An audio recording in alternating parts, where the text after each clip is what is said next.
Hello, Carbondale. Who would have thought that we'd have Shark Tank in the mountains here in good old Carbondale, but here we are.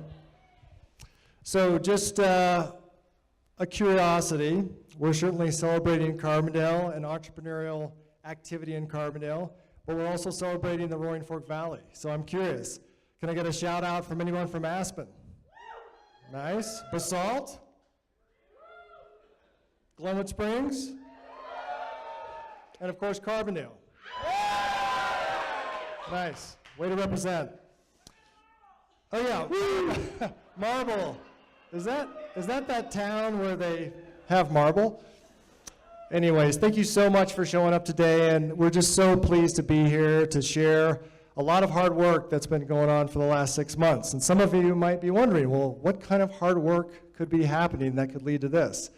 Well, 18 months ago, my partner and I, Altai, and also Nicole Christensen, embarked on a journey of trying to figure out how could we build community through entrepreneurial activity.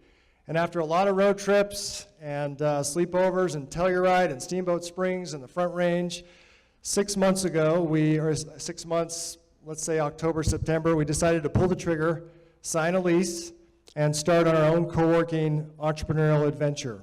And I'm proud to say 6 months later, we've accomplished all of our goals. We've been able to, thank you. And it's been through a lot of hard work, and we've been blessed to have a community of volunteers and a staff that has stepped up to the plate in a big and meaningful way. We've had a group of technologists that showed up on our doorstep on day one that had, yes, thank you, shout out to the technologists, who are already very involved with the Aspen entrepreneurial community, but were willing to commit their time, energy, and resources to help us build our community. And over the course of the last 6 months, we've had business professionals, we've had experts in a variety of fields that have become a part of this vast network of specialists that are helping us grow and build this wonderful entrepreneurial community. So we're certainly excited to show off some of the work we've been doing. We recently finished an incubator program which brought in about 30 plus new ideas, and they were all competing for a $10,000 prize. And we're pleased that we have our winner here with us today, as well as the runner-up of that $10,000 prize. And we feel excited that we can have a solution not just for the front end, not just for those with ideas, but also those who have existing businesses and are looking to scale and are looking to grow. And tonight is about that. It's about celebrating a variety of entrepreneurs who have existing businesses at all different stages. Some are just a few months in, others have been around for 4 years. But all have very strong ideas, and we're willing to take a risk on GlenX and myself and our great team of coaches to see if we could strip down their business to the fundamentals and really look carefully at operational efficiencies and see how we could make their business stronger. And then to take all this big vision and pack it into a 7-minute presentation, which you're going to hear tonight. So again, thank you for being here, and thank you for supporting entrepreneurial activity in the Roaring Fork Valley. I want to give an acknowledgement to a couple of our guests here today. We have several groups of guests that we're grateful to have. First and foremost, I want to thank our venture capital and private equity groups for being here today. They will actually serve as our panel and will be asking questions of our entrepreneurs. And we're grateful to have representatives from the Telluride Venture Fund, Telluride Venture Accelerator, as well as the Greater Colorado Venture Fund, Startup Colorado, and then last but not least, 4 Points funding out of Steamboat Springs. So a great representation. Let's give them a round of applause. We also want to thank our sponsors. We've had a number of sponsors that have stepped up to the plate in a big way during the last month. But we really want to acknowledge our inaugural sponsors, those people who believed in us at the very beginning. And I want to give a special shout out to the Carbondale Chamber, the Carbondale Rotary, the City of Carbondale, Alpine Bank, and I want to also give a special shout out to our title sponsor, Startup Colorado, which has been a big part of why we're here today. So if you could also give a warm applause to all those people. And finally, I want to kind of give a shout out to the Roaring Fork Leadership Program, which has been a complimentary program providing soft skill development around leadership and team building in our valley for the last couple of decades. I was fortunate to go through the program several years ago. We have many people in our cohort who've been a part of that program, and this event, the guts of this event, has been put on by volunteers from that program. So I want to especially thank Brian and Clayton, and I want to make sure I don't miss any names here, but I want to specifically thank Brian, Skylar, Lynn, Jonathan, Charlotte, Ben, and Emily, and I would actually like you to stand for a moment. For all of you, give them a warm applause, because every chair, every contact is a result of their hard efforts. So please stand. Yeah. All right, so our mission, build an entrepreneurial ecosystem. How are we going to do that? Education, excellent programming, support, resources, funding, and strategic planning. We've been able to accomplish a lot of that over the last 6 months, and we're looking forward to taking that momentum into the future. Today is about celebrating 8 wonderful entrepreneurs. And we are excited to have a call of action tonight to say that after you've heard these pitches, after you've heard these stories, we want to start the funding now. We're looking for 5 commitments of $25,000 to get us started and to get these entrepreneurs on their road. Now, you'll notice that their asks are much larger, but we're confident that with a starting place, we can build on that. We've already got a number of local entrepreneurs as well as people around the state that have expressed interest in supporting what we're here to do. And at the end of the presentation, I'm going to bring a couple folks up to the stage that are going to talk about the Greater Colorado Fund and how this is maybe the best time to be in this space. We've got a number of folks that are taking an active role in helping to build support for rural economic development in western Colorado. But without further ado, I'd like to tell a brief story about one of my favorite entrepreneurs in the valley who's going to kick us off with a brief story about her road to success. Dr. Sarah Villafranco is not only a dear friend, but she's an inspiration to myself and to many of the folks that have been a part of our cohort. And she left an amazing career to make soap. And I'll let her tell you a little bit about that journey, but I like to call her an accidental entrepreneur, and I think her story is filled with a lot of powerful lessons. So if you'd please welcome Sarah Villafranco to the stage.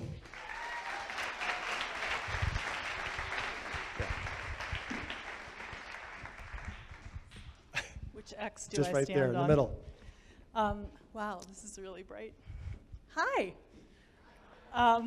So Mike came and asked me to come and speak at this, and I he'd asked me like a couple weeks ago and said, can you just stop by this little gathering and tell people, what you do? And then, I get a text this week like, thanks for being our guest speaker. And I'm like, okay. And I'm like, how many people? He goes, oh, just a couple hundred. Great, okay. Anyway, so when he asked me to come and talk, I thought, I'm not your girl. Like, I'm not an entrepreneur. And then I looked around the 4,500 square feet where my team of 15 people and I made, sold, and shipped over 20,000 bars of soap last year, and I was like, actually, maybe I am. So I didn't start as an entrepreneur. So my career began in the emergency room, and I worked actually with Mike's stunning wife, Jamie, who's a urologist down in Glenwood. So I trained in Washington, D.C., and I ended up as an ER doc because I kind of couldn't pick a specialty, and I wanted to do a little of everything. But I went into medicine because I wanted to touch people, and I wanted to heal people, and I wanted to make contact. And the ER is a hard place to do that. It's an easy place to put out fires and to suture people up and to ship people to specialists. But the nurses would really get mad at me when I would be spending time with an ankle sprain talking about smoking cessation. And I'm like, well, I'm a doctor. I have to talk about this. This is the problem with this person's health. It's not this ankle sprain that we can fix. So I started to feel a little dissatisfied, and you all know that the Western medicine system is a little bit broken, and I'm hoping that there's a new generation of physicians coming out that are more integrative and incorporate things like, hey, what do you eat every day? Like, that's not something we're taught in medical school, right? It's like, what do you eat? And do you exercise? And how do you manage your stress? And all of these things felt like such broken pieces of the system to me. So I was feeling a little unsatisfied with the career, And then my beautiful 60-something-year-old mom got sick and died of pancreatic cancer really quickly. And that really sort of triggered in me this sense that your health is not something you're entitled to. It's something that you're privileged to have. And I got really frustrated then with trying to work against people on their health in the ER. I thought, you're not entitled to antibiotics because you smoke and you get bronchitis twice a year because you continue to choose to smoke. You know, I'm not here to give you pain medication because you refuse to try anything else. And then I thought, if I spend the next 30 years doing this, I'm going to be just a real bitch. So, so that's kind of what my mindset was. And so after my mom died, and I had a 3-month-old baby, so I was all hormone-y and stuff, and then I was sort of looking for a creative outlet, and I took a class at Avalanche Ranch. You guys know Avalanche Ranch in Basalt. I took a class making soap, and I went there with a friend of mine who was a veterinarian, and 2 things happened. One was I realized that because I had so much science already in my system, I could pick this stuff up more quickly than the average Jane. And the other thing that happened was there was some sort of flip that switched, and it was like a falling in love. It was like when I met my husband, who's at the back of the room. It was a lightning bolt moment when I thought, oh God, I want to do this now. So then the process of justifying, like, okay, I'm going to leave a career in emergency medicine. I'm a board-certified emergency medicine physician, and I'm going to be a soap maker.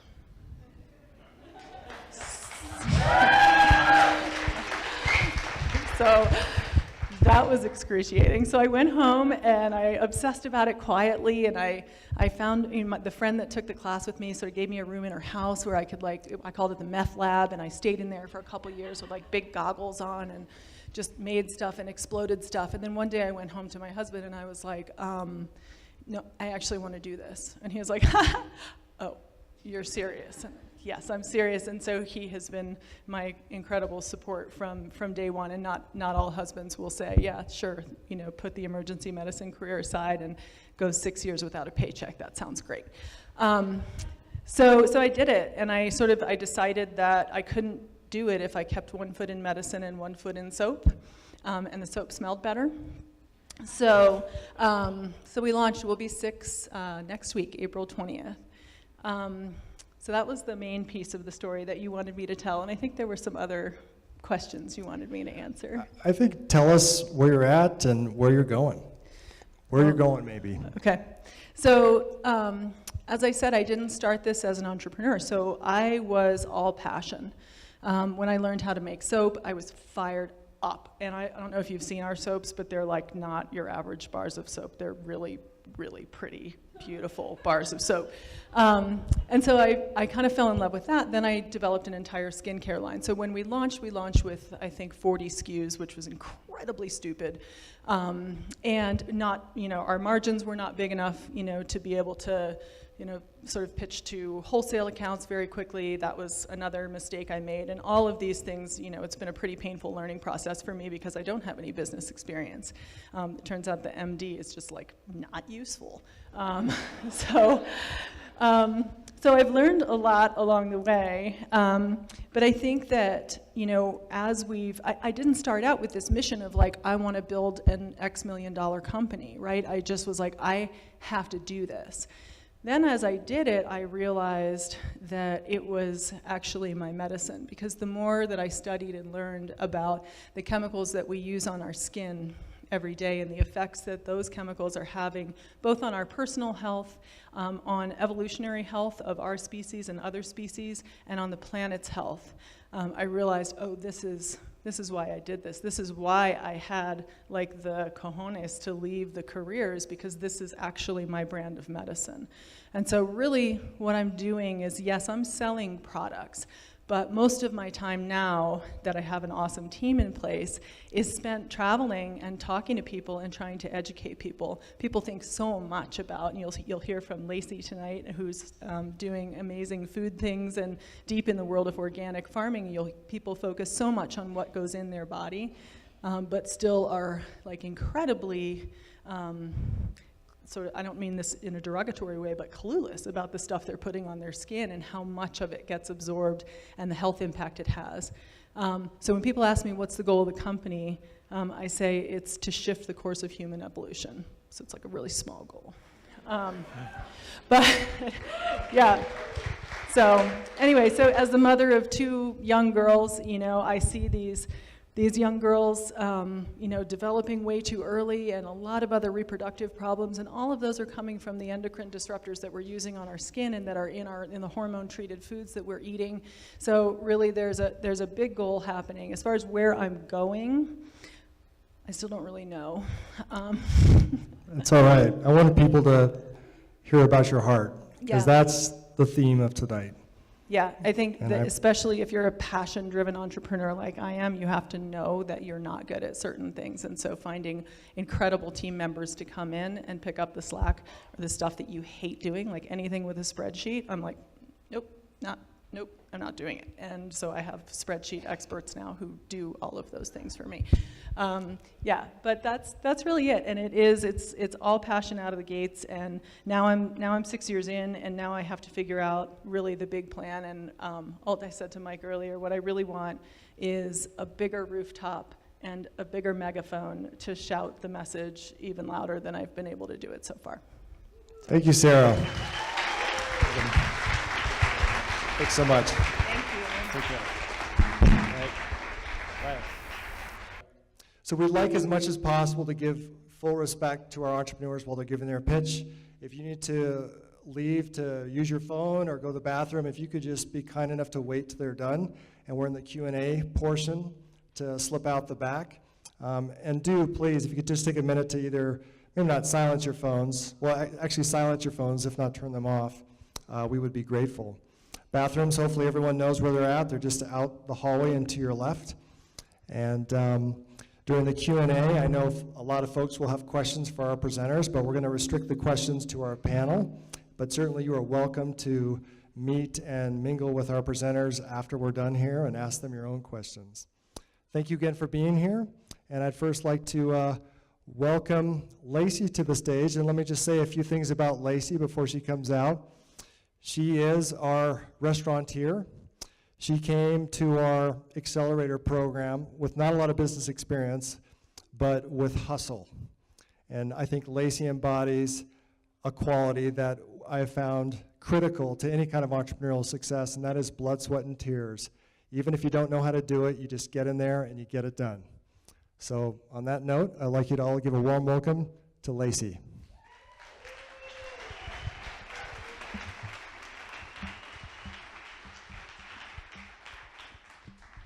Thanks, Mike. So, I grew up in the Deep South amid a divisive culture, and the concept of community was somewhat foreign to me. But early on, I recognized that food is a powerful tool in connecting people. It wasn't until I moved to Colorado and found my home in Carbondale did the true meaning of community become clear.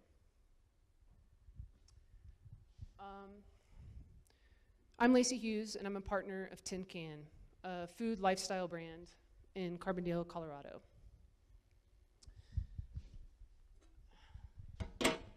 This is a size tin can.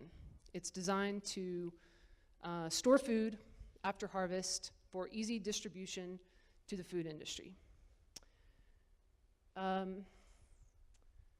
This simple platform starts with food production, but becomes something much more universal. You'll find these in any kitchen anywhere in the world. If I handed one to any of you, you would find a different and unique use for it, just as we chefs do in our kitchen.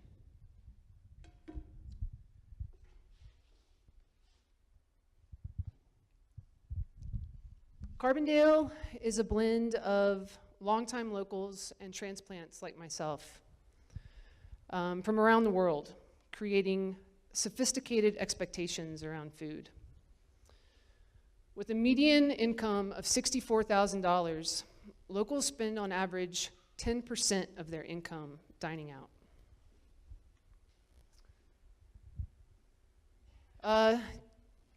Tin Can's starting point is a restaurant, bar, and 2-room inn in downtown Carbondale, serving dinner nightly with late-night bar menu options.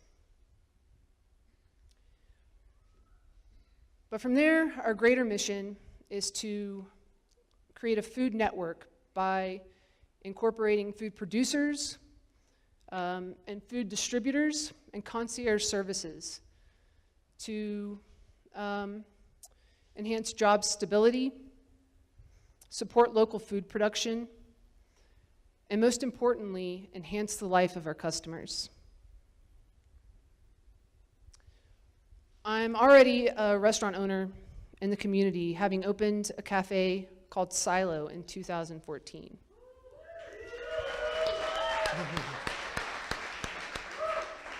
In operating this business, I have a pulse on the trends and consistent needs of our locals and our visitors. For some time now, there has been a growing anticipation for a refined culinary experience in our town. Tin Can will fill that need by providing tasteful dining and lodging options that make this place a destination location for our patrons. Restaurant sales are booming in Colorado. Since 2010, restaurant revenue has increased by $10 billion annually. Restaurant sales are expected to reach $16 billion by the end of this year. More specifically, in Carbondale, restaurant revenue has grown over 38% since 2010 and is still on the rise. Our business model is focused on clean, responsibly sourced food, late night bar menu, on and off-site lodging, events, boutique lodging, and a unique connection to local agriculture. We have procured a parcel of land in town we intend to develop into a farm, build a event space, and provide additional lodging. Our aim with this business model is to create a stronger, more sustainable, and ultimately more successful culinary brand. Our first year will focus on nightly dinner service as well as late night bar menu. In year 2, we'll roll out lunch and breakfast. By 3, our event capacity will have grown, we'll have quadrupled. By the end of year 3, we expect to reach nearly $2 million in sales. Tin Can consists of 3 partners, each bringing an integral component to our team. Cade is a Carbondale native. He's opened a handful of successful restaurants in Denver. The Wayback, The Wayward, American Grind, just to name a few, Method Coffee Roasters, Western Daughter Butchers. He's an expert in the scalable business model. Flip, our executive chef, has worked in notable kitchens around the country, as well as opening 2 restaurants here in our valley in the past few years. His love of traditional cooking styles and dedication to local foods makes him a prime candidate for this role. I will be Tin Can's general manager. While I've spent considerable time in kitchens in my career, I've also spent a lot of time in the front of the house, studying the service and hospitality aspect of this industry. This project is a culmination of my goals and ambitions from 2 decades in this industry. Crazy to say. We already have established partnerships with tons of local food producers and other local businesses in our valley, the North Fork Valley, and beyond. So our project is underway. We have already been seeking financing and have secured $350,000. I'm here today seeking an additional $300,000 to complete phase 1 of our project. But it's worth noting there is a much bigger investment opportunity here. We intend to develop 100 acres along the Roaring Fork River, just a few blocks from the restaurant, by inviting our farmers to do what they do there, to build an event space and create additional lodging. So thank you. I'm going to stop there. I welcome anyone to seek me out afterwards if we can talk in more detail about this project. Thank you, Lacey. Thank you. So we'd like to take some time for our panelists to ask questions of our presenter, and I will try to reframe some of the questions so the audience can hear. Yes, Mark. Have you been able to find any lending sources from local banks or regional banks? The question is, has Lacey been able to find local lending sources, banks, other lending agencies?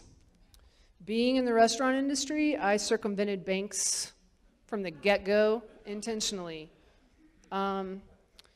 Part of what I love about this community is it's people's conscious, careful consideration about the foods they eat. And we found an overwhelming amount of support here in our town through our residents. Another question. Yes. You mentioned the lot's been secured, and it said something about 100 acres on Roaring Fork close to this facility. Where really is that? I mean, that's kind of Yeah, the question is, where's the restaurant and the acreage located? The restaurant is located at 689 Main Street. It's the location of a former iconic restaurant. One of my partners bought the building. We own it. And his family owns this parcel of land about a quarter of a mile down 8th Street that's been dormant for a few years, and we intend to make use of it. Another question. Yes. Have you or any of your partners undertaken like agricultural projects alongside the restaurants like this? Or is this going to be your first time stepping into that? Question about agricultural projects undertaken. We are not farmers. I would not categorize myself as a farmer, but we have worked closely with farmers in our valley for years doing what we do, and we have an amazing resource in agriculture here. There are young people doing amazing things with food, and one of the hardest parts for them is a secure place in which to do what they do, land. And so by creating this umbrella where we can all support each other and unify our businesses, that's our ultimate goal. Any more questions? Thank you, panelists. Thank you, Lacey.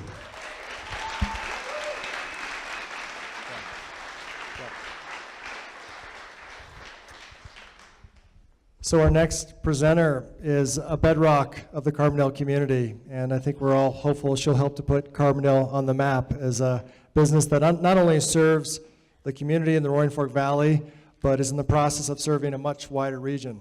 She'll tell you a little bit more about how she's scaling, but I think we're all very excited and very proud to have Connie as a neighbor, a friend, and certainly a local business person who's doing tremendous things with her team.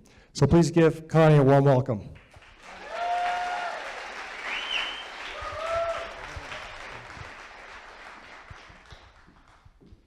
The emerging craft spirits market is robust and growing daily. So I'd like to take a few minutes to tell you why Marble Distilling is an excellent investment opportunity. In June of 2015, we opened our Carbondale Luxury Inn tasting room and first of its kind sustainable distillery in downtown Carbondale. I'm Connie Baker. I'm co-founder, head distiller, and CEO of Marble Distilling Company.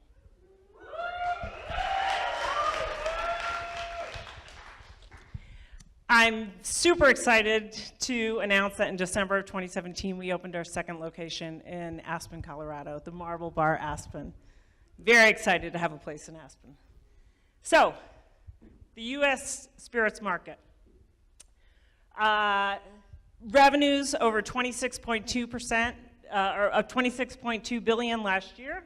This is the 8th consecutive year of gains in the market. I'm not touching the button. And this represents an incredible market for growth for craft spirits within the larger spirits market. The biggest drivers are high-end and the super premium growth categories, and Marble strategically placed all of its spirits in both of those markets. We are a high-end super premium brand. Why is that important? The big guys today are, oh my gosh, here we go.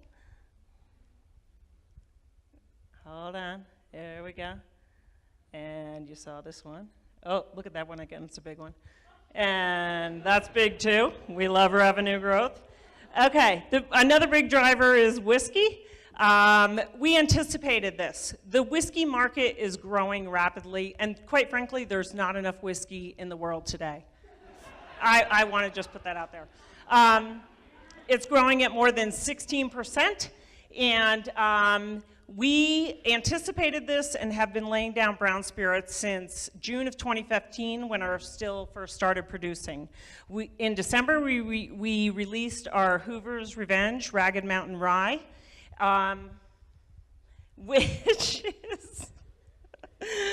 which is named in honor of our rescue dog Hoover, who lost an eye to a mountain lion. Now, we like to say old Hoover forgot the first rule of thumb when cornering a cougar. Does anyone know what it is? Come on, come on. Offer her a drink. So all of our browns will be released under the Hoover's Revenge brand. So why is this important in the craft market? Because today's multinational giants are disconnected from their consumers. They do not have the backstories like Hoover's Revenge. They are struggling to create them. They cannot compete with craft on a quality, I swear I didn't touch that, because they are mass-produced spirits. So we understood from the beginning that people are drinking less, but they're drinking better. And this is super important to the craft market. So the US craft market, more than 18% growth annually, more than $3 billion in sales. Marble Distilling Company, we believe in living our passion, our why. My why is vodka, of course. I love vodka. $3 billion in sales and 25% growth by value. So what are the big guys doing about that? They're struggling to create backstories, but what are they doing additionally? They are buying us up. That's the greatest compliment we could have. Let's face it. So these noteworthy acquisitions are only here to show you that all of these guys have a couple of things in common. They have proof of concept. I swear I didn't touch that. They have proof of concept. They have outstanding spirits. I think I'm just electrified. And they have a loyal brand following. Very important.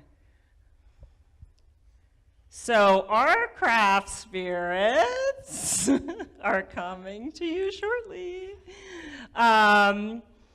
All of our spirits, you know, as I said, I love vodka more than anything. But I love all our spirits equally. They're all my babies. And they all are award-winning. More than 20 awards, international award and national awards in less than 2 years, and most notably, Last year, Wine Enthusiast named our Moonlight Espresso one of the top 100 spirits to drink in 2017. There are more than 10,000 spirits that they analyzed, and we were named as one of 100. That's amazing. Go Carbondale! So what's different about us? We've proven our concept. We have award-winning outstanding liquid. That's amongst our craft distillers. You know, from the big guys, we have an authentic story. They had one, they do have one, but it's old. And we have a young one that's capturing this millennial audience, which is super important to us. Our revenue model is, I'll get back to distributed sales because it offers us unlimited growth potential. But our other 4 revenue streams are tasting rooms, our barrel clubs, our luxury boutique inn. What they offer us is a connection to our audience, a connection to our consumer at a grassroots level, and that has helped us build a strong, loyal following, as well as, let's face it, cash flow. So as we grow, how are we going to get there? We are going to open 2 new domestic markets each year, and we're going to launch in Europe by the end of 2018. Right now, we're only in 3 US markets, so we have unlimited growth potential. Currently, we can produce more than 56,000 cases annually. This year, we'll produce 6,000. We built for scale. We know our market, and we know we're going to grow. So, revenue versus expenses. Revenue. Everybody here cares about revenue. I care about revenue more than anyone else in this room, let me tell you. 6,000 cases this year, 18,000 cases in 2021, more than $3.75 million in revenue by then. But our expenses are decreasing as our revenue increases, mostly because of our buying power. For example, buying containers of glass over pallets of glass. Swear, don't touch that, you guys. Anyway, how are we going to sell 18,000 cases? We're going to make the 18,000 cases. We're going to sell them because we have targeted our marketing very carefully. We understand that the consumer now cares and purchases with their wallet. They are buying products that are aligned with their ethos. And so our Drink Sustainably logo, which is on every single bottle, and our hashtag Liquid Change has garnered more than 6,000 loyal followers in just over 1 year. And Marble is building a new conversation around conservation. And that is why the Sierra Club named us one of 6 spirits to drink if you want to save the planet. Super excited about that. So, have to have faith in your leadership team. I previously founded and built Agenda West, a pharmaceutical marketing and communications company with offices in Carbondale and New York. We had more than 28 employees, and we grew our sales to more than $13 million annually. Michelle Marlowe was a partner in that firm. Her specialty is PR and marketing with more than 20 years planning large-scale events around multinational marketing campaigns. And Carrie Shanks, our director of sales, was most recently with large developers such as Related, Westpac, and American Tower, managing contract negotiations, property acquisitions, and entitlements. So, Marble Distilling, we are most importantly seeking a strategic partner to join our team, and we are looking for $300,000 to grow our national sales team and join us to save the planet 1 bottle at a time. Thank you, Connie. Thank you. So a few questions from our panelists. Yes, Jack.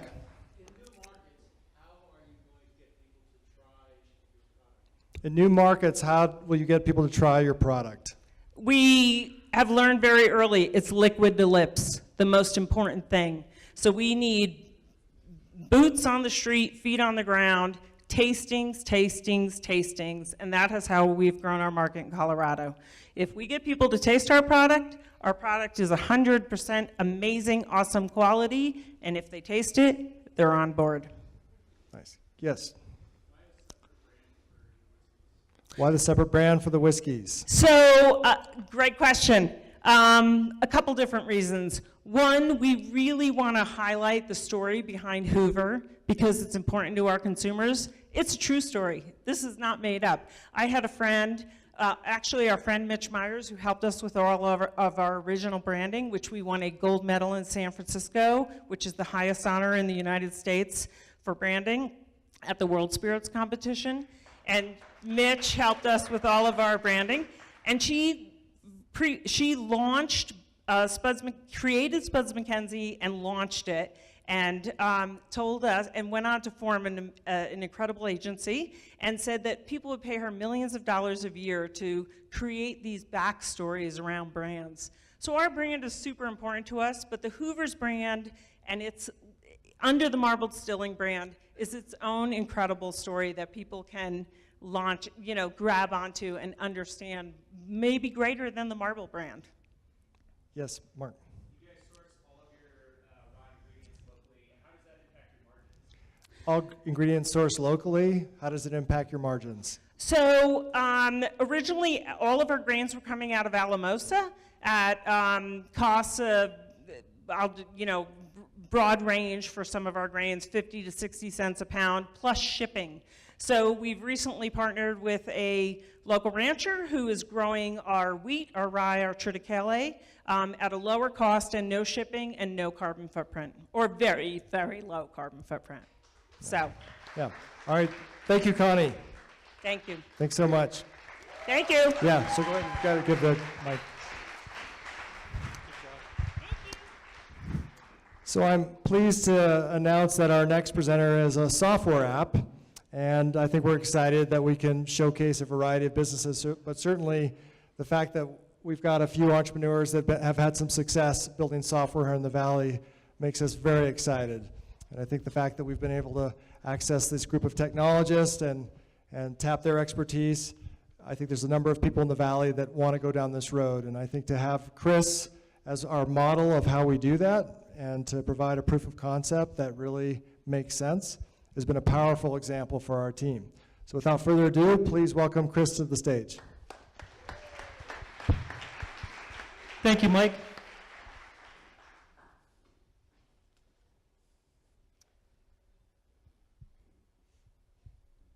A few years ago, I was doing business development for a great little company 3 or 4 nights a week on the road and 2,000 miles away from home and my family. Most days would end with me coming out of a meeting with fleeting daylight in a strange place. I'd spend a lot of my valuable time that I could be living my lifestyle trying to find it. Literally, I would do a search for this, write it down on a legal pad, search for that, write it down on a legal pad.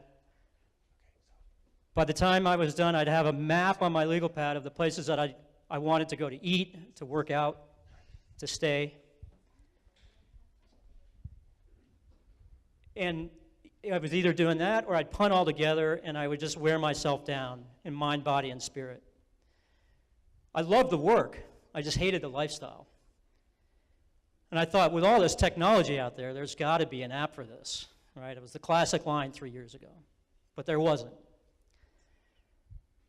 A year or so later, I was traveling with my daughter on vacation, and we ran into the same challenge. And I opened my big mouth and I said, I've got an idea.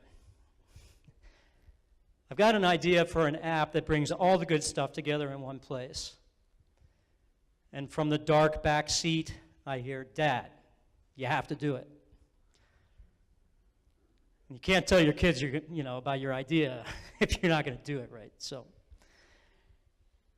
I put my money and my time where my mouth is, and I built GoBeMap.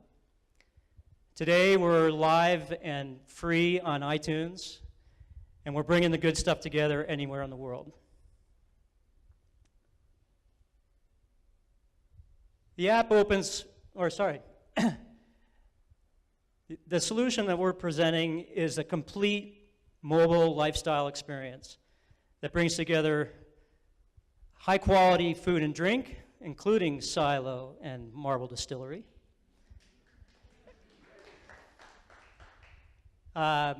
fitness and yoga, parks and trails, gear shops, and kids' fun all together on one map.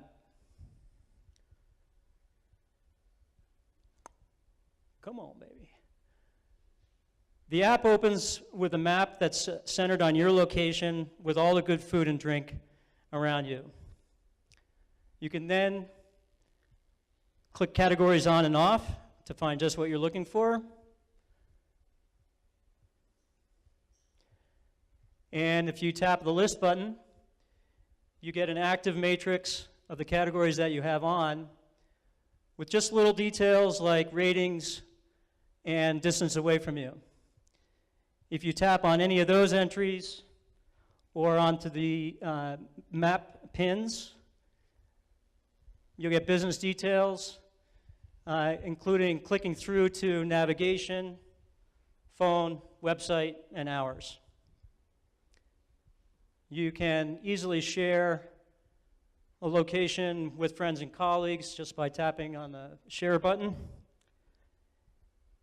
And if you want to search anywhere else in the country, you just type it in on the bar at the top, and you get the same easy-to-use experience.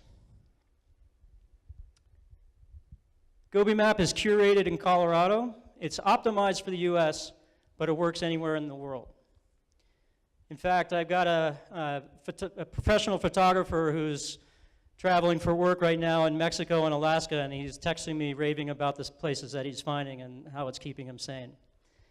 And just this last weekend, I spoke to one person from France and another person from Peru who confirmed our results. So it's very gratifying.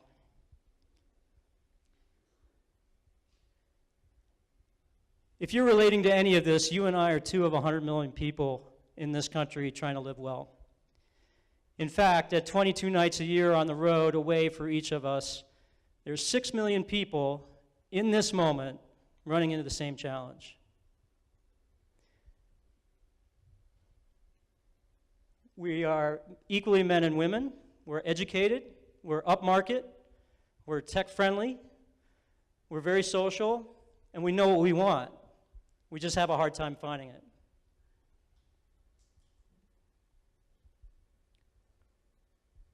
Early market validation has been through a startup weekend, which we won, an online survey, a prototype party, countless conversations with other users or potential users, healthy, active people, and the businesses that serve them. And it's working. We've had consistent growth since we launched at Christmas. We've had no system crashes, very proud of that. And we've had overwhelmingly positive feedback. We do have some competition, but to be honest with you, they're either trying to be all things to all people and they don't serve us very well specifically, or they're just another single point search. The revenue streams that we feel are most viable right now are affiliate programs, brand sponsorships, point of sale discounts, pay-per-click partnerships, and content marketing contracts. And we estimate between just offering users discounts and offering businesses sponsorship options, the average user is going to have an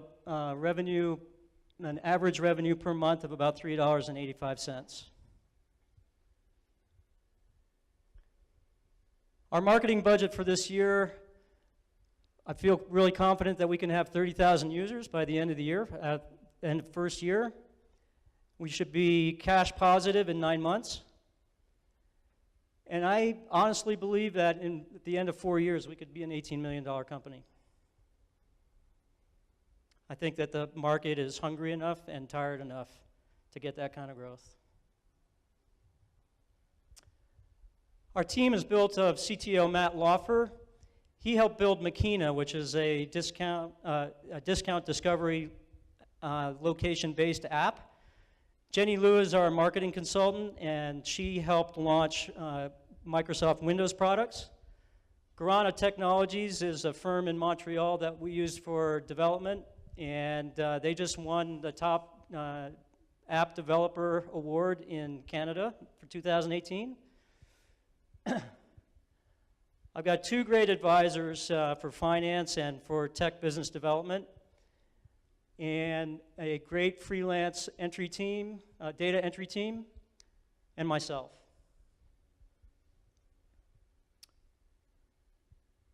We're asking for $500,000 to take GoBeMap to the next level.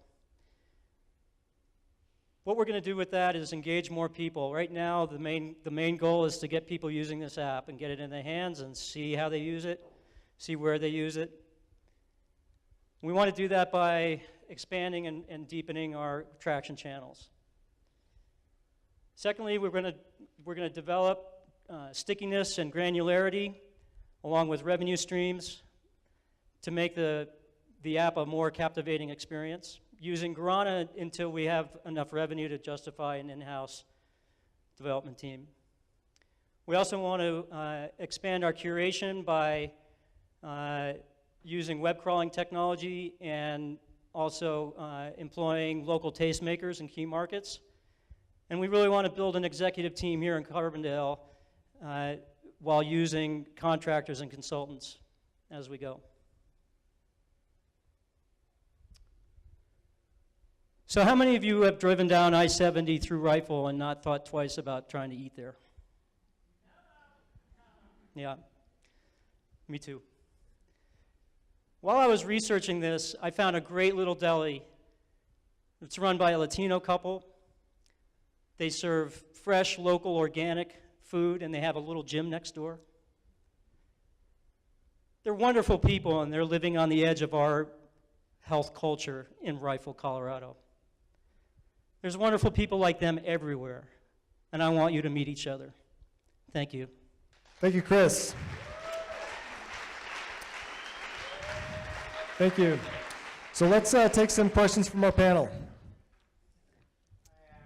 saw curation in there a couple times. Where are you getting your data from today? So tell us about your data, Chris. Yes, a good question.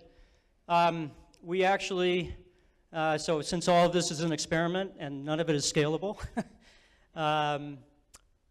we curated food and gear shops in the whole state of Colorado. And by curating, I'm saying the team did searches online based on certain keywords and populated a database, and then I went through. I gave them some general things to look for. I went through and curated that. We found that food and gear shops were the most gamed, frankly, by people like Denny's claiming they serve vegetarian food. For the other categories and for the rest of the country right now, in fact, the rest of the world, we pull from Google. And in our algorithm, we have filtration, so we filter their results, to get away from the Denny's and other people gaming. One of the things I want to do with the web crawling is to really build our own database, get away from the reliance on Google.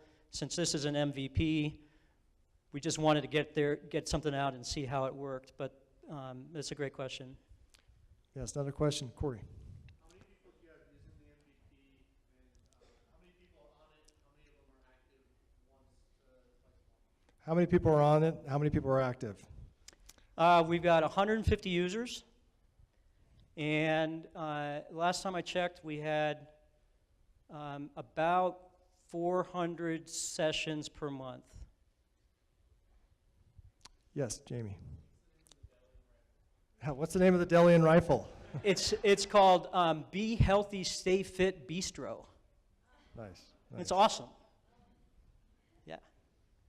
Fantastic. Thank you for your questions. Thank you, Thank Chris. you very much. Hey, Chris. So we've got another software app that we're excited about. This one in the learning is more of a learning platform, and especially excited to introduce our next guest speaker. Lynn has been a fellow educator for some time, and it's been exciting to see her working in this space. She's probably our newest member of the group and at the start of her journey, but I think we're excited about all the passion she's brought to it And I think like all the rest of our members, she certainly has led with her heart, and we've certainly learned a lot about keeping that passion at the center focus. So let me introduce Lynn.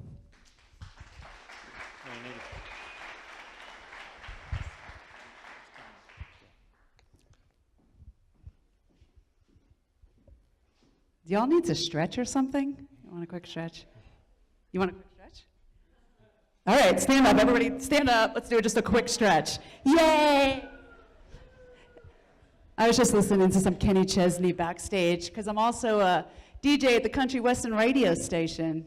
So I was listening to Everything's Gonna Be All Right. So, you feel good? Everybody good? Okay. Everything, you know that song? Everything. It's my favorite song.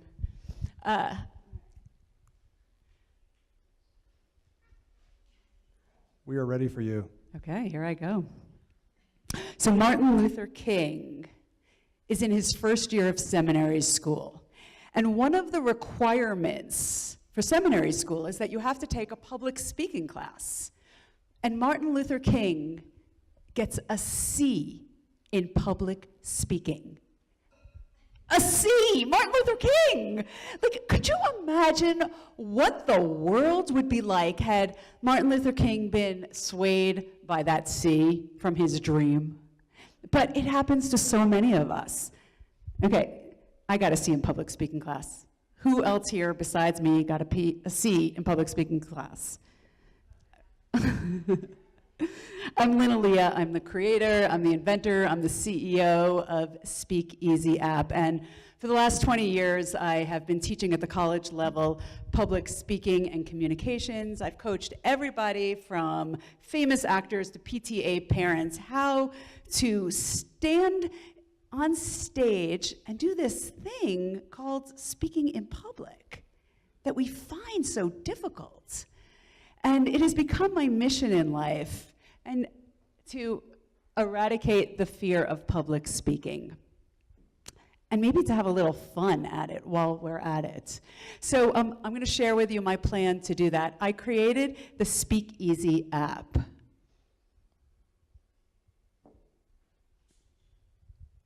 I created the Speakeasy app. I did. Connie wasn't kidding when she said this thing moves magically on its own.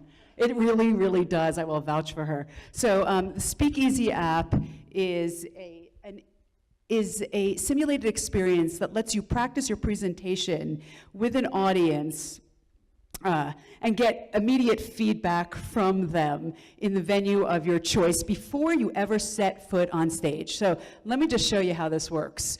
So you could either upload or you can dictate your speech, and then automatically it will appear and it will run as a teleprompter. And you practice in what we call mirror mode, because we think that's our only competition, is the mirror.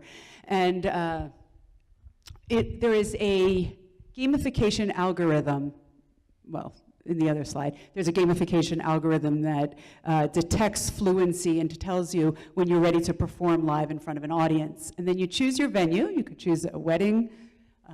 You could be at a boardroom. These are just a few of the choices. You could go to a theater.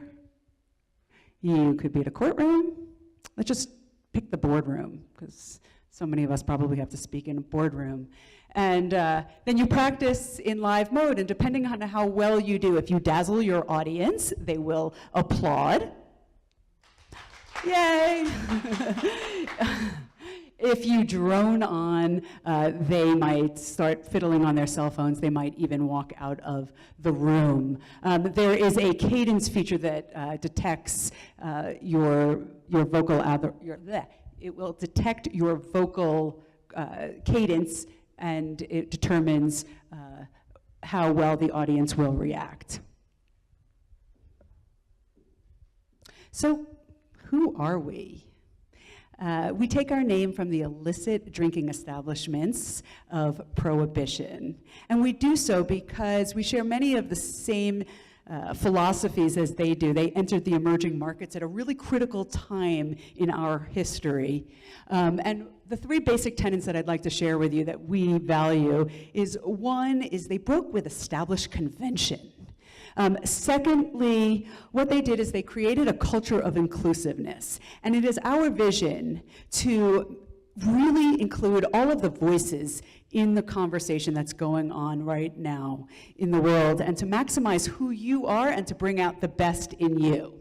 And thirdly, they had an effective, validated, scalable business model. So right now in 2018, let me just show you what's out there in our speakeasy world. Oh, that was who we were. That's who we are. In the emerging market, there's an online, where people take courses online, $107 billion industry that is absolutely exploding. Self-help industry is an $11 billion industry, and learning games are a $2.4 billion industry. And we are riding the wave of those markets, emerging markets. So our plan to scale. Our goal is 1 million free downloads in the 5 years, converting 10% of those to premium packages. Corporate market, 5 companies, we're gonna hit it hard at 25K subscriptions, growing to 20 companies in 5 years. And in the education market, 10 schools with 1,000 students at $1 a download, growing to 100 schools at $5 in year 5.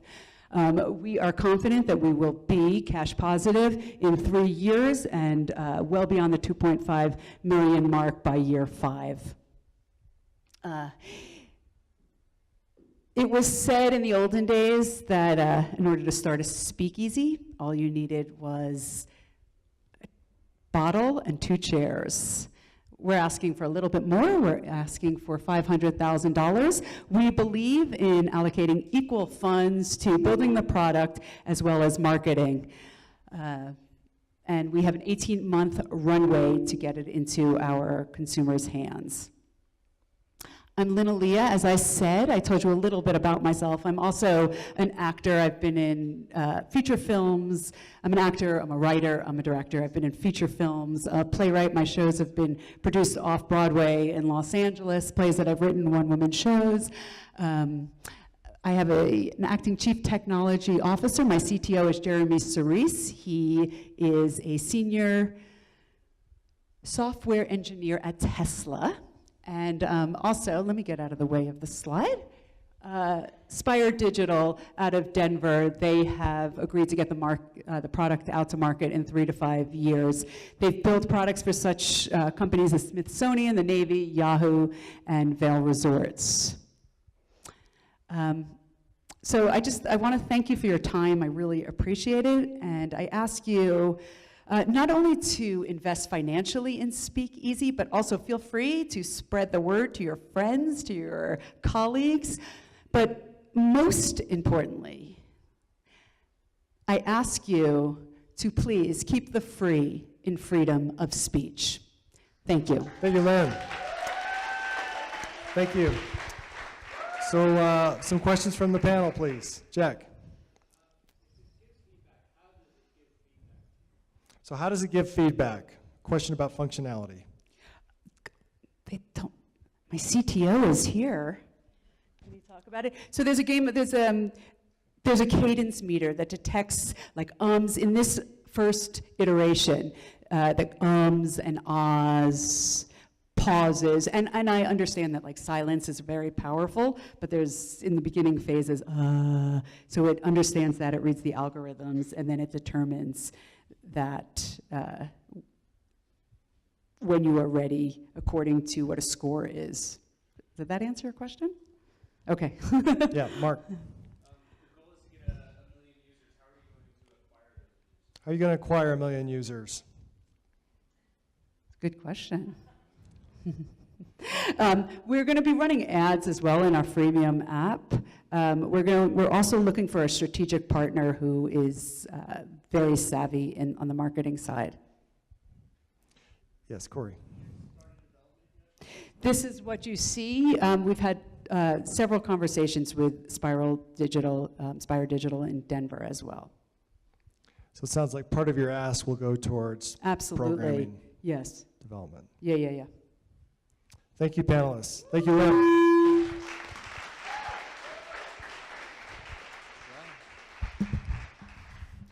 So some of you know I'm a co-founder, co-owner of Adventure Outdoors, which is one of our sponsors today, a one-stop shop for outdoor activities. So my heart is particularly close to the outdoor travel industry, and I'm pleased to introduce our next two guests as being in the travel industry as well. And Meryl Johnson's going to tell you a little bit about something called agritourism, and I'm very excited to have her on the stage to help us understand the next new emerging market. Thank you very much. Welcome, Meryl.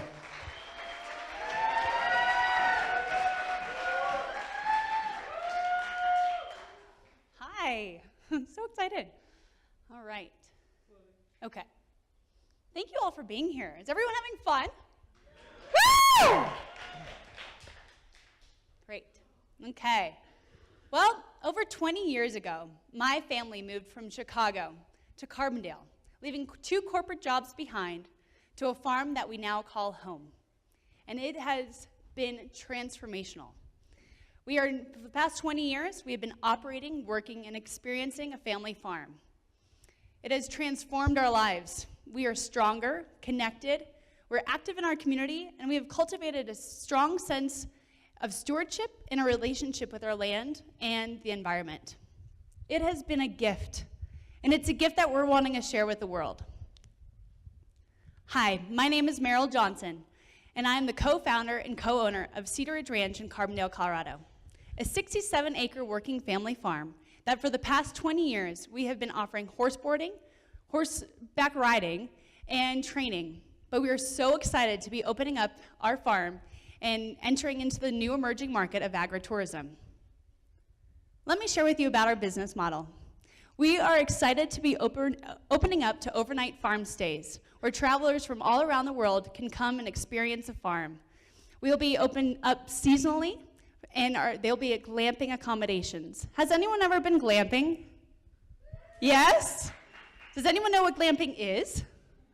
Okay, well, if you break down the word, it's glamorous camping, and it is a really wonderful experience. We will be offering creative studio spaces. We have turned half of our horseboarding barn into from stalls to studios, offering a space for all creatives to be inspired and to make their wares. During the day and year-round, we'll be offering farm tours focused around sustainability. Our farm store will be offering our products, heritage breed pigs, or pork, beef, eggs, chickens, and all of our creatives' art and their creations. During the year-round, we will be having events and weddings, farm to table and intimate in nature. And what is the most ideal place for a Rocky Mountain wedding? Cedar Ridge Ranch.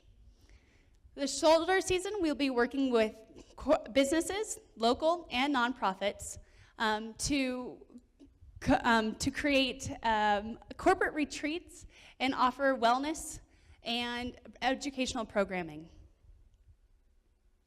The market opportunity is huge. Tourism alone, it accounts for $3.2 trillion globally. And domestically, and agritourism alone, this is not a new thing. Has anyone ever traveled to Italy? Vineyards? Yes, maybe? Agritourism is the keystone for European travel and tourism and has been for centuries. But what's so exciting is that the United States, it's just an emerging market. So it has only accounted for $1.8 billion here in the US, but it has been a $60 to $160 billion worldwide. And so our Colorado marketplace is just ripe for agritourism. In 2012, only 2% of farms were actively participating, accounting for $27 million. And fast growth in 2017, 4% accounted for over $186 million. What is so exciting is that we will be the first farm in the Roaring Fork Valley to offer and enter into agritourism and offer overnight accommodations and stays for people to really truly experience what a farm is. And guess what? We've already tested this. It's already been successful. For the past 2 years, we've had guests from all over the world, as far as from India to as close as Denver. We have had families, couples, and individual travelers. They're all looking for a really interactive experience. They're wanting to connect with the farm, to have an authentic, true, meaningful experience that'll last a lifetime and will be transformational in their lives. We're excited to be building upon this success. Our story and our customers' experiences have been publicized and shared in multiple publications, including 5280, Purist, and Rocky Mountain Bride in just 2 years. And we will continue to be the leading agritourism business in Colorado because we are just situated 30 minutes from Aspen, which is a global destination, and 10 minutes from Carbondale, which is now a creative district, which is bustling with offerings of 5-star restaurants, Silo, the distillery, all these amazing partners and offerings in the valley. Our creative spaces are super unique, offering a really interesting and personalized experience for our guests. And what do we have? We have horses, pigs, alpacas, zebu, really a way for people to get in touch and be intimate with animals and to create a strong connection with their food and the world around them. We have also become super hosts. We were so excited about this. This is something that we have never done really accommodations before, but we are so committed to it, and we love it, and we love sharing this gift with the world. Our team, we are passionate, and we are dang well committed. We are super creative, and we are business savvy. Did I mention to you that we came from Chicago? We left corporate jobs behind. My parents, Randy Johnson, has over 40 years of experience, an entrepreneur, an inventor, investment banker. My mother, Pam Johnson, is vice president of Family Circle magazine, which was the leading women's magazine in the world at her time. Advertising, marketing, and a plentiful of customer relationships is being brought to this vision. And myself, I've been working hospitality in the Roaring Fork Valley. I know what the customer wants, and I know how to surpass their expectations. I've been managing the horse boarding facility for over 15 years, and after studying sustainability at Colorado Mountain College, I have implemented sustainable enterprises on our property so we can really showcase how sustainability functions in this world. Our partners include Airbnb and Glamping Hub, and we are hugely supported by Colorado Tourism Office. They are all for agritourism, so how we can actually help and revitalize rural tourism and in rural developments. Our revenue is diverse, which is super key. Our farm stays account for 51%, weddings and events 30%, and we're projected to have 8% in our creative studio spaces. In addition, our farm store, workshop, and tours will be 11%. So, you have an amazing team, a business that's already been successful, huge demand in the marketplace, and an emerging market here in the United States. Our financials are strong. In 2018, this year, we are looking to accommodate up to 15 guests with revenues of $158,000. In 2019, next year, we'll be increasing our infrastructure once again to be at capacity to serve over 30 people in 10 units at only 6 months, including revenues from weddings and events, to be upwards of around $450,000.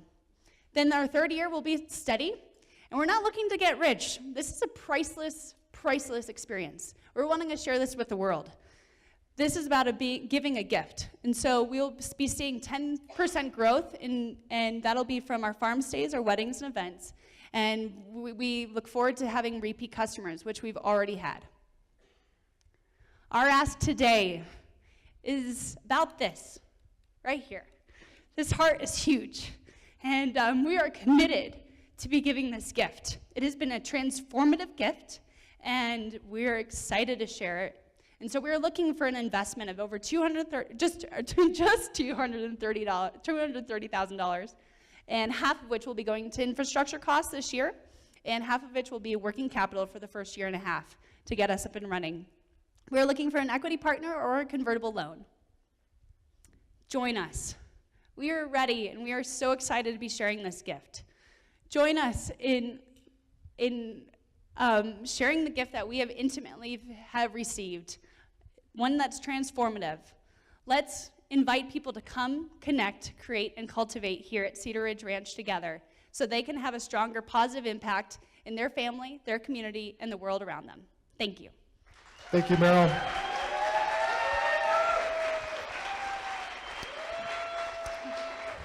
We're excited for Meryl.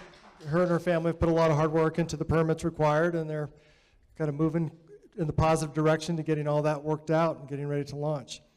Questions for the panel? Yes, Jack. What is the price point for the stay? Great. Average price point is $220. So we have different accommodations. We have yurts, safari tents, and cabins, in addition to teepees. And so some will have a higher capacity than others. Average stay length? Average stay length that has actually been 3 days. We have a 2-day minimum in our past 2 years. Yes, Jack.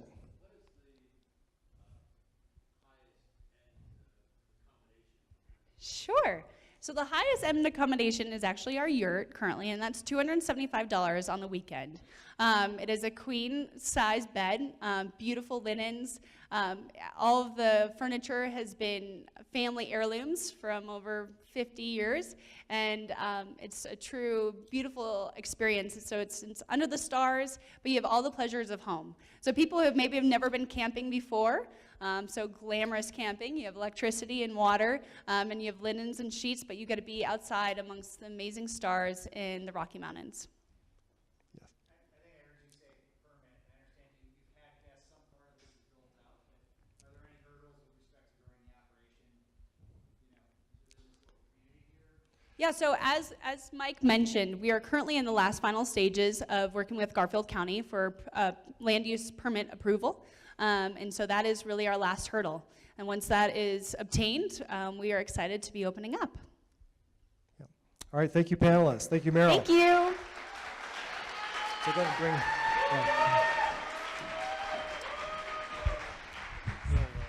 So living in the Roaring Fork Valley, we all know and appreciate the active lifestyle.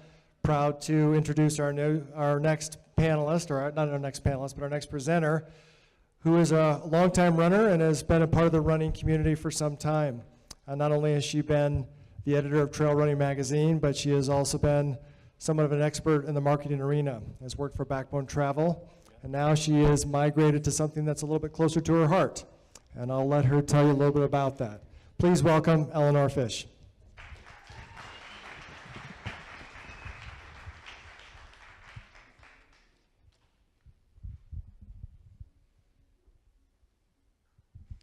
All right, stress is America's #1 health epidemic. It's true, almost all of our chronic illnesses these days can be traced back to stress. And this is even true for those of us who have active lifestyles and like to spend a lot of time in the outdoors. And the more stress we have, the harder it is to find the energy, the time, and the motivation to exercise regularly. My name is Eleanor Fish, and I'm the founder of Run Wild Retreats and Wellness. And despite being a lifelong runner and enjoying the fitness to run 100 miles through the mountains, I've still at times encountered stress-related health issues that at times made it impossible for me to do the things I love, like run and travel in beautiful places like this. And yet, running is my favorite way to manage stress. And that's why I created Run Wild Retreats in 2010. We are a travel company that helps runners overcome the most common obstacles to healthy lifelong running. Things like stress, injuries, boredom, isolation, and just plain exhaustion. And the way we do this is by curating a very special kind of experience known as transformational travel. Transformational travel empowers people to make lasting and powerful changes in their lives. And it's typically comprised of 3 main elements: physical challenges, time for personal reflection and education, and then traveling with intention and being really mindful of the whole experience and being open to trying new things. Now, the really exciting thing for Run Wild Retreats is that even though the original concept was based on my personal passions, it happens to lie at the convergence of two huge global trends in the tourism industry. The adventure travel and the wellness travel markets are each worth over $500 billion. Now, there are 57 million runners in America, and most of them enjoy running as part of their way of managing their stress. Now, we don't cater to the really hardcore runners, which is a relatively small segment of that 57 million. We actually make an effort to appeal to the much broader beginner to intermediate level runners who are looking for a kind of experience that not only helps them develop physical fitness, but also to grow personally. And running happens to be the means through which we facilitate that personal growth experience. Now, we're not the only company out there to cater to runners with cool running vacations, but a lot of our competition tends to offer more adventure-based runs that really involve a high degree of fitness. And then others in the market really focus only on the wellness aspects of travel. We're one of the very few companies out there that makes an effort to blend the two and really offer a running experience that allows time and space for personal reflection and focus on wellness and recovery. So what makes us unique is the various elements that are universal across all of our retreats. We have professionally trained guides with us on every single run. We have a highly trained retreat leader who curates the retreat experience every minute of the day. We offer wellness workshops that are focused on applying mindfulness to your daily life. And we have the online Healthy Runners community, a learning platform that extends the wellness education long after the retreat is over. Now, all this is made possible thanks to our absolutely fantastic team. We have Murray France, who has 30 years of experience in tourism management in the Canadian Rockies. Heather Lee has been leading women's wellness retreats for over 30 years and is an expert in stress management. And I have worked for 19 years in marketing and communications in both the running and travel industries. And throughout that time, I've also been teaching running clinics and running retreats and workshops for most of my adult life. Now, while I was the editor at Trail Runner magazine, I got to travel a lot, and I met a lot of incredible runners all around the world. And some of them happened to be running guides. So now many of those guides comprise our global guide network. Also, one of our valued partners involves the resorts and lodges with whom we've established really solid relationships and are excited to grow our mutual business together.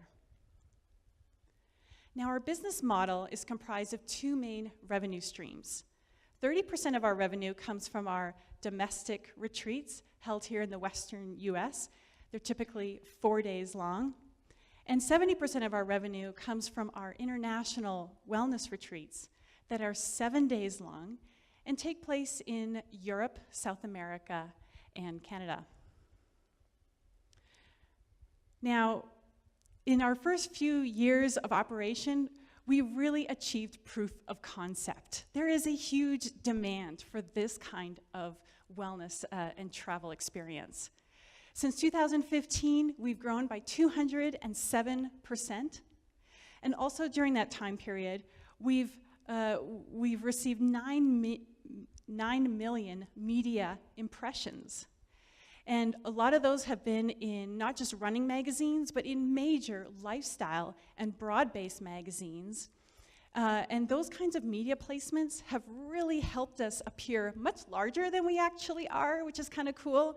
But it's also given us a tremendous amount of social proof and visibility. A couple of highlights of those media placements happens to be the travelchannel.com, the Travel Channel's website. We were featured on there in January, and last spring we were featured on the front page of the health section of the Washington Post, an article that was syndicated across the country. We were able to leverage these media placements into direct retreat sales. Now, we've already reached $250,000 in annual revenue, and we are on track to exceed $1 million within the next 4 years by expanding our retreat offerings.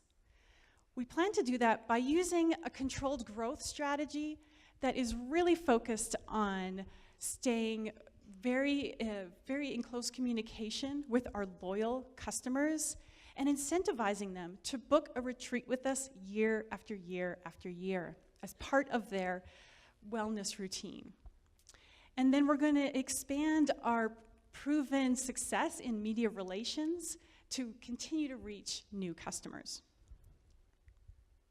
So we are seeking $300,000 to fund this growth from our current offerings of 7 retreats a year to over 25.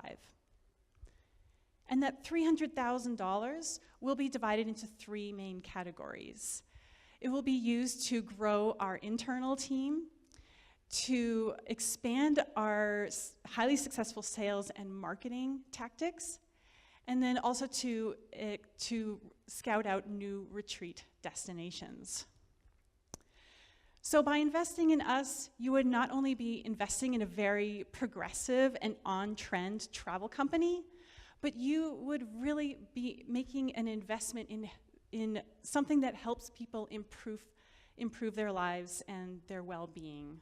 So if you'd like to join the adventure, please come talk to me. I'd love to hear from you. Thank you. Thank you, Eleanor. So panelists, some questions. The Washington Post quote said something to the effect of, helping busy women change lives, right? In particular, what really is the demographic that you're targeting? Target demographic. Yes, so far it's been women aged mostly 30 to 65 who are really interested in running as part of their lifestyle. They probably run occasional races and that sort of thing, but it's also a big part of their social life as well. A lot of them tend to be professionals, have relatively high income, and the ability to travel. Not a lot, but it's a really important thing that they decide to carve out time for. Yes, Jamie.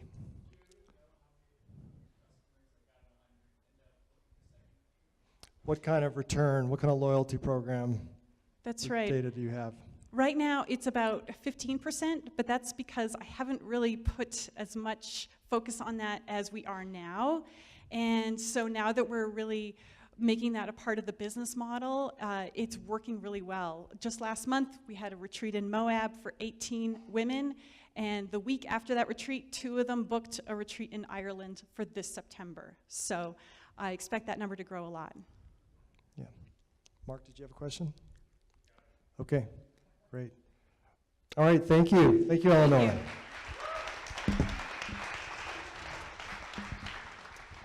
So I shared this story earlier in our panel, but I would like you to meet our next presenter who's flown all the way from Iowa. Part of the story we want to tell is that we're not just positioned to support local entrepreneurs, but we are committed to attracting businesses to move some, if not all, of their operation to the Roaring Fork Valley. So I'm very proud and excited to introduce Jonathan, all the way from Iowa, to talk to you about widgets.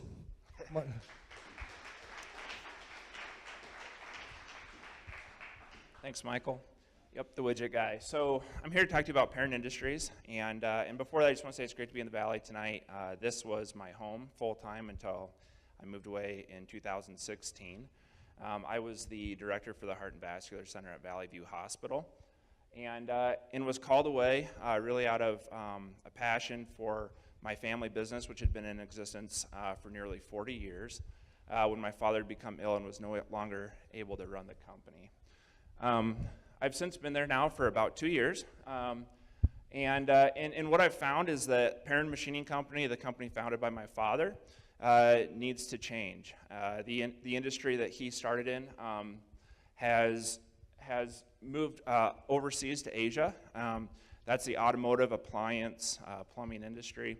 And so it's time to look for new markets and new technologies. So that's where Parent Industries comes into play, a new brand with a new focus and new technology.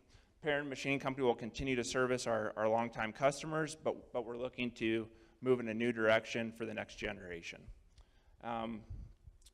So the problem currently is that the supply for component parts is not adequate for the demand. So a great story for any business. There's a lot of information here about how many shops are running overtime, et cetera, but I think Zimmer Biomed maybe said it best. They just had their national sales meeting, and in their orthopedics division, they listed their #1 threat as orthopedic implants being their #1 threat to their future success, the supply of which is not meeting their demand. So what I believe the solution is, and what others in the industry are moving towards, is finding a way to bridge this gap of a 9% increase over the 5-year average, and two industries in specific, medical and aerospace, which are not getting the component parts that they need. So there's new German technology that we want to focus on, known as multi-spindle CNC technology. And we've been actually able to acquire reserve 2 of these machines for our company. This machine outperforms the current technology by about 90%, allows us to produce a lot more efficiently and cost effectively. So this slide, Michael said, show your passion, John. And I thought, Michael, I'm a hospital administrator. I was professionally trained to show no emotion. But these numbers, this is why I've leveraged all of my assets for this company. And that's because there's a $12.7 billion industry in the United States, and there's new technology that completely turns it upside down. And there's just a few emerging now. And the company that I'm fortunate enough to get to be the head of is perfectly positioned to move forward in that. We are looking to capture $20 million in the next 10 years of this $12.7 billion industry. That's simply a formula from what I already know. That's not an assumption. That's what I've gone out and found in the last year and what I've brought in a year, projected towards 10 years. We have a few major competitors in the United States. Cox Manufacturing out of Texas, Alpha Granger out of Massachusetts, and Ashley Ward out of Florida, and a couple other locations in the United States. Of these 3, that's the major players besides our company in Iowa, and they're doing between $50 and $75 million annually. Jake Granger is in his 70s. He runs Alpha Granger. He was the founder. Alpha Granger was founded in 1973. He's an early adopter of this multi-spindle German technology and also the sub-spindle German technology. And he's also a personal friend and mentor of mine. And he's told me that where we got to be is in multi-spindle. Jake invested 5 years ago. He has all of his multi-spindle machines at capacity. And he's currently trying to get every multi-spindle machine from Germany delivered to his company that he can.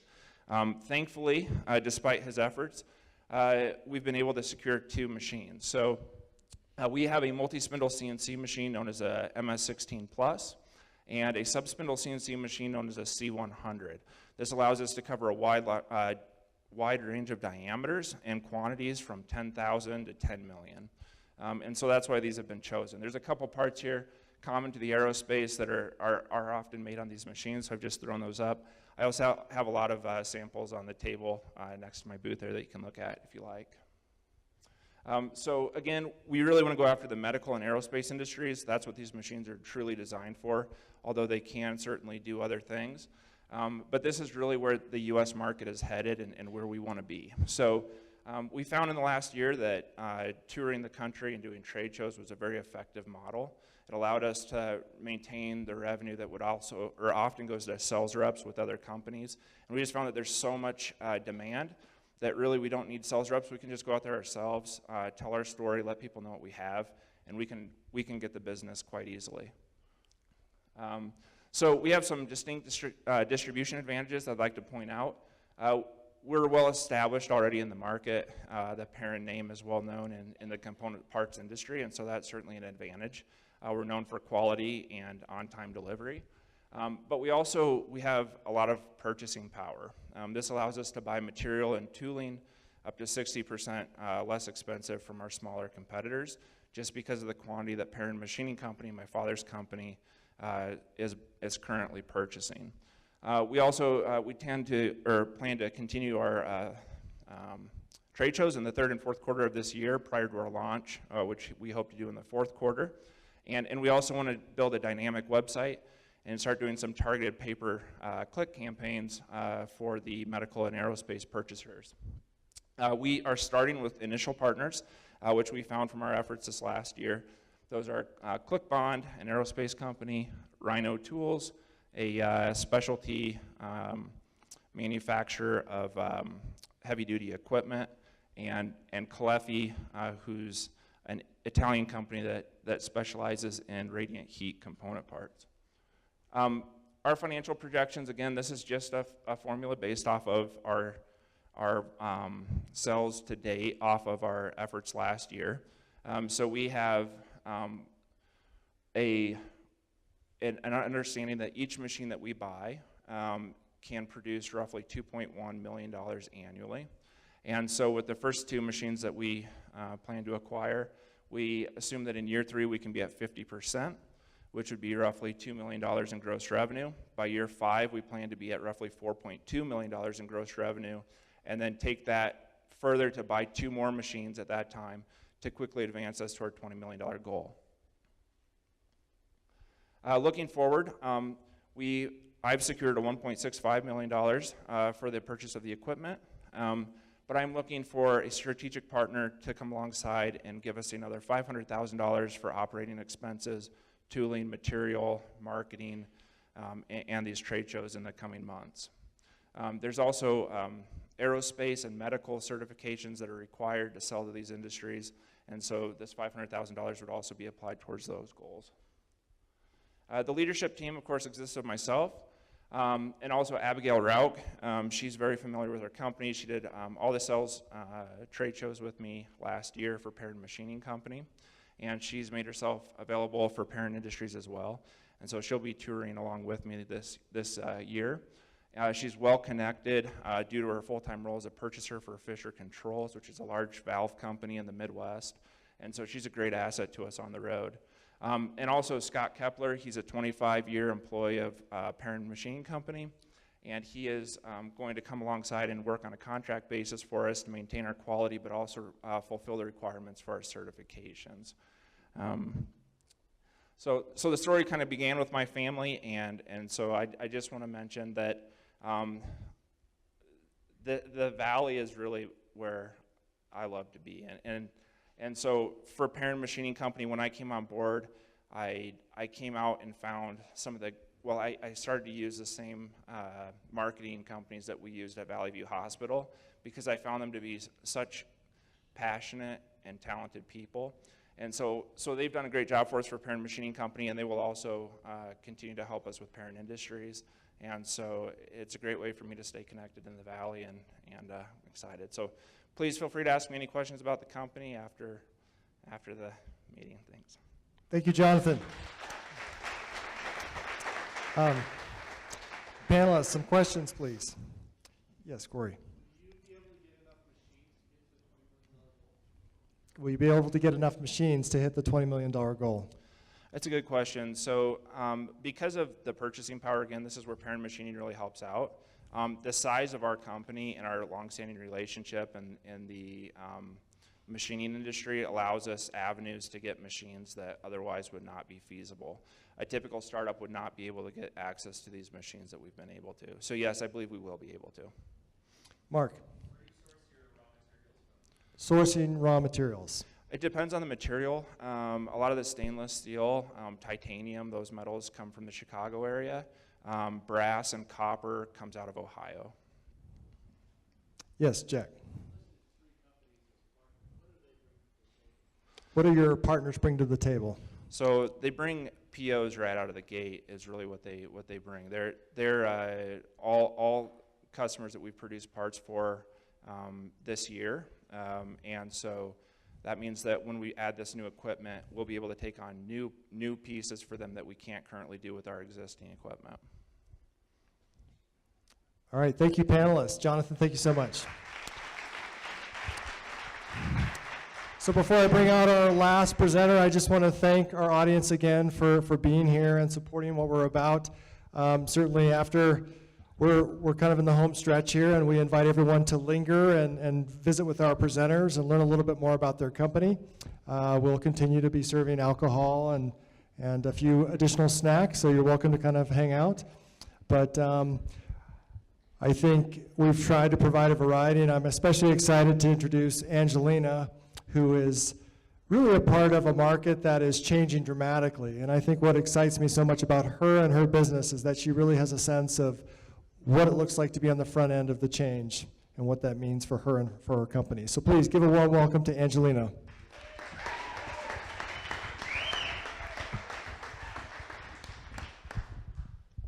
All right, so now that we've got the nuts and bolts covered, let's talk about something else we all need: shoes. My name is Angelina Taylor, and I am the founder of 5028. We are a Pledge to Buy marketplace that sells limited edition artisan shoes without the designer price. We like to call this exclusive style reinvented. I've been in the footwear industry for the past 15 years, designing and developing shoes, and 6 years ago I started working in Europe.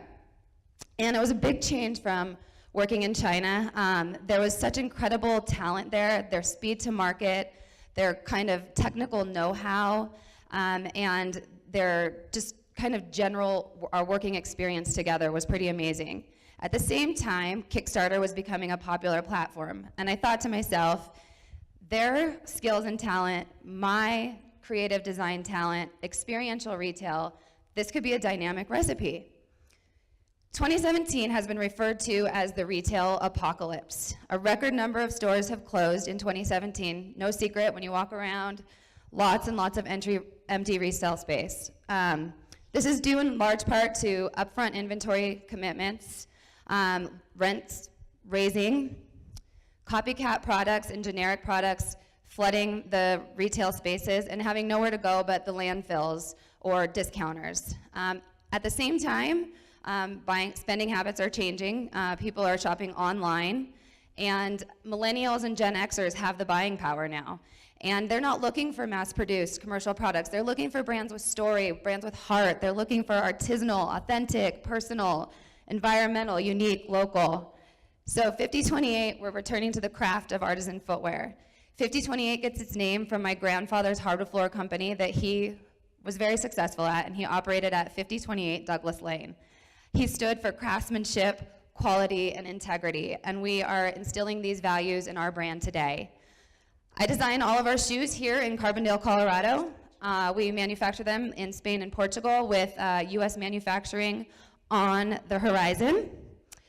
They are small batch artisans, so we're paying super close attention to detail and quality.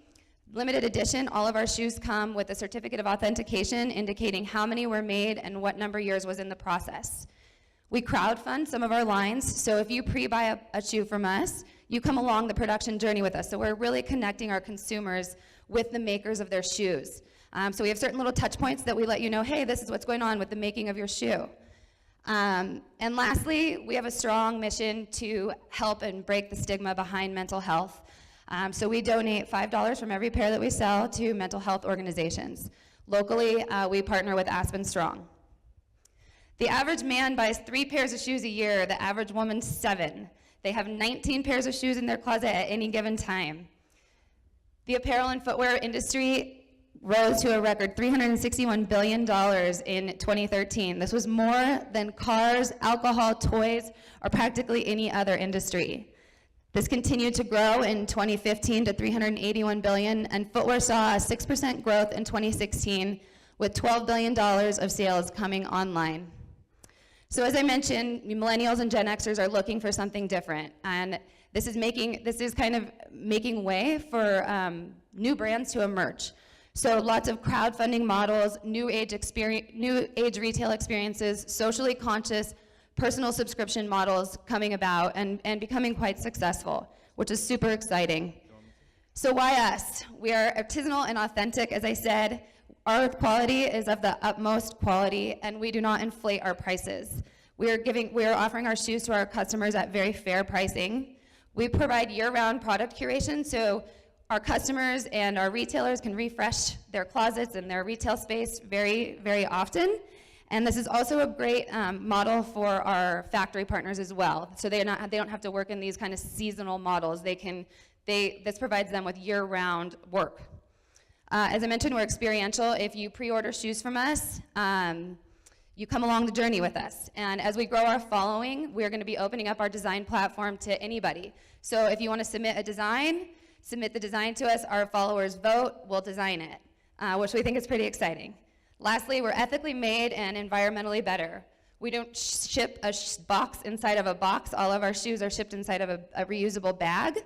All of our partners are socially and ethically conscious, and we have another program on the horizon where we'll be going into our factories' warehouses and helping them clear out. They have thousands and thousands of dollars worth of materials in these warehouses that they can't use.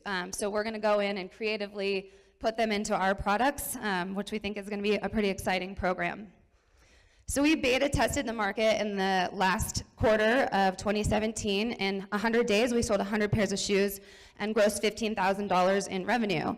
So that gave us the opportunity to test our factories, to test our shipping, to test our shippers, our fit, our quality, and our market. And so now we're growing our market, and we're in the works of growing our market, our following to 10,000 to 20,000 followers this year. And we're going to do that through some pretty vigorous marketing efforts.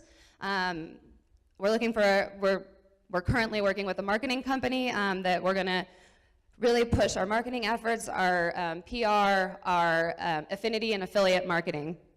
We're growing B2B to be about 25% of our market. And we have a lot of exciting makers, fairs, and pop-up events planned for the summer, which will be very experiential and hands-on, and people can get to know us and what we're all about. And lastly, we're continuing to innovate in design processes and product offerings. So as I mentioned last year, in the last quarter of last year, we sold 100 pairs. This year, we have a very modest plan of selling 400 pairs of shoes. And then we plan to 5X that the following year, and then 2X that the following year to get us to $1 million, which is only 6,000 pairs of shoes. And we are confident that we can get there. Our team consists of myself. I've worked for companies such as Decker's Outdoor Corporation, which was the umbrella company for Teva, Simple, and UGG.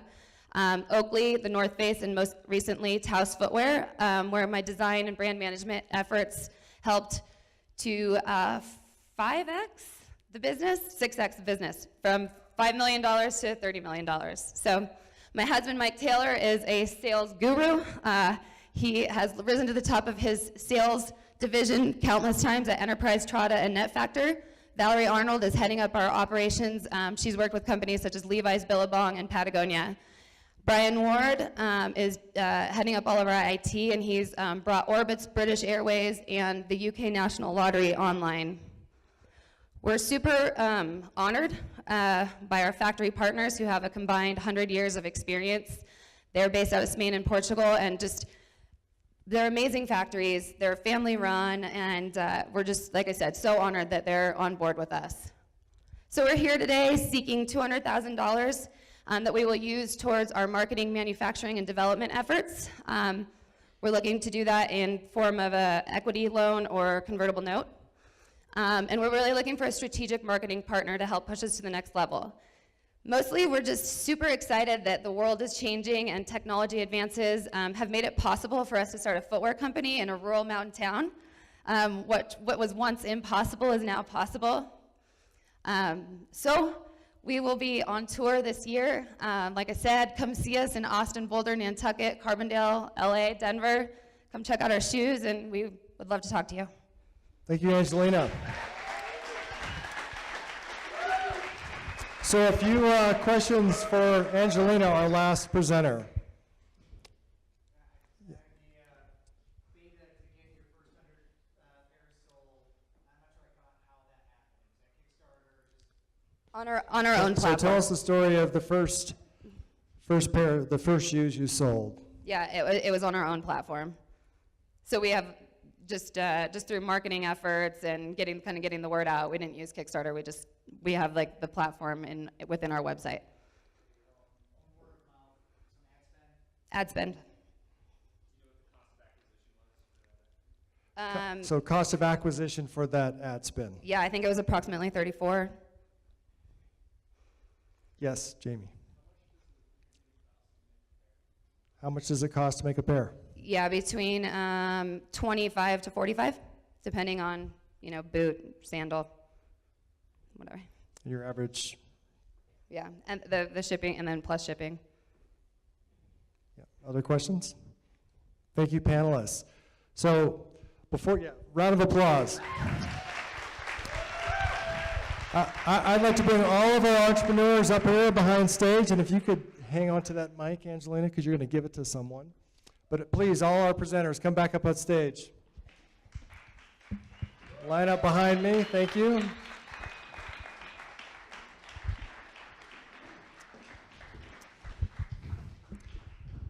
So while they're up here, I just want to acknowledge again all the hard work that went into these presentations today, and to thank you again to our coaches for helping get them to this place, and just thank them for the network that they're now a part of. And I also want to, yes, please, round of applause.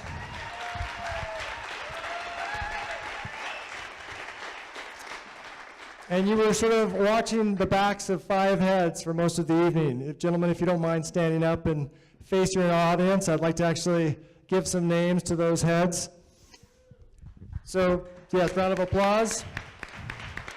So we've got Jack Gilbride from Telluride Venture Fund. We've got Jamie Finney from Startup Colorado. We've got Sean Bertini from the 4 Points Funding Steamboat. Mark Nager with Telluride Venture Accelerator and the Greater Colorado Fund.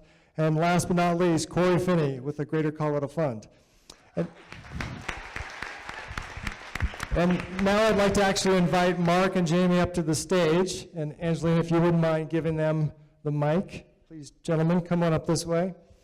And as I make my closing remarks, I'd like to invite them to have the last word, because as I mentioned earlier, we're part of a much larger effort, part of a much larger network, and we are following into the footsteps of Mark and Jamie and all these great folks that have joined us here today and are doing wonderful things. And I do want to say that today is a call to action, to join us on this journey, to help these entrepreneurs and others grow their businesses. And on the first Wednesday of May, there's an economic summit in Glenwood Springs. We would invite anyone who wants to be a part of this growth to join us at high noon, first Wednesday in May, May 2nd, here at GlenX. Come prepared to be a part of this growth. Come prepared to write some checks to support what we're about. We would like to have a specific ask of 5 investors to write checks for $25,000 apiece to help us start down this road.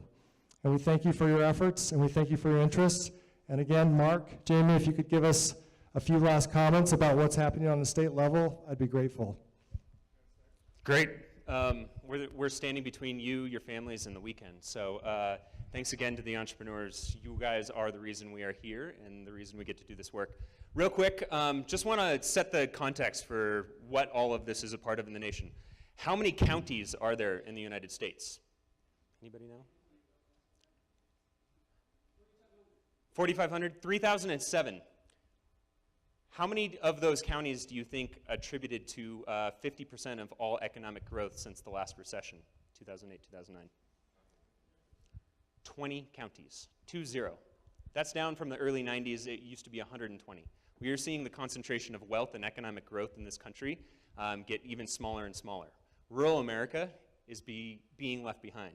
Entrepreneurship, despite the fact that we feel like we're in a boom, we feel like the economy is doing really well, entrepreneurship is down. New business starts are almost 30% down from 2 decades ago. It's an incredible feat that we're seeing these communities across the world in rural America, and including our mountain towns, actually generating and supporting entrepreneurs like this This is part of something really important because it's not going to be the Republicans, it's not going to be the Democrats that are going to create our futures for us. It's going to be the entrepreneurs, just like they always have, right?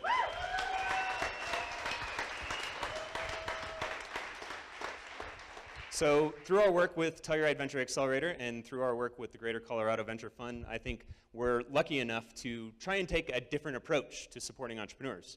The Silicon Valley model for supporting and investing and helping these entrepreneurs achieve their dreams and create the impact in our communities, create the jobs, full-time, year-round employment, benefits for our families, imagine those type of things. I know it's unique in mountain towns, right?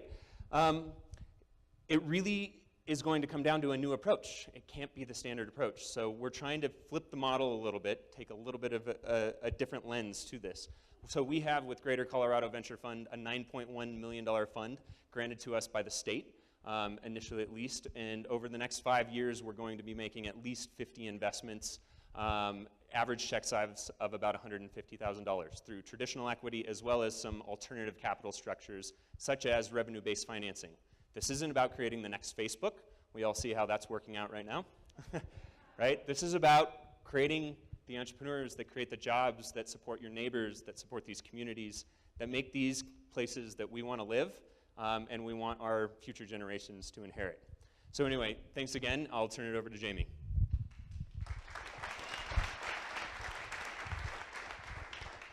Yeah, so Mark kind of set the stage of kind of nationally what we're dealing with here, and now we have some amazing resources that are happening here in Colorado.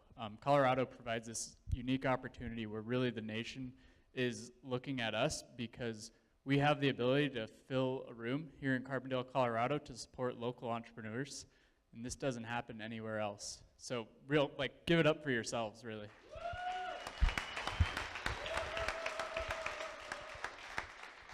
And so with that, I work with Startup Colorado.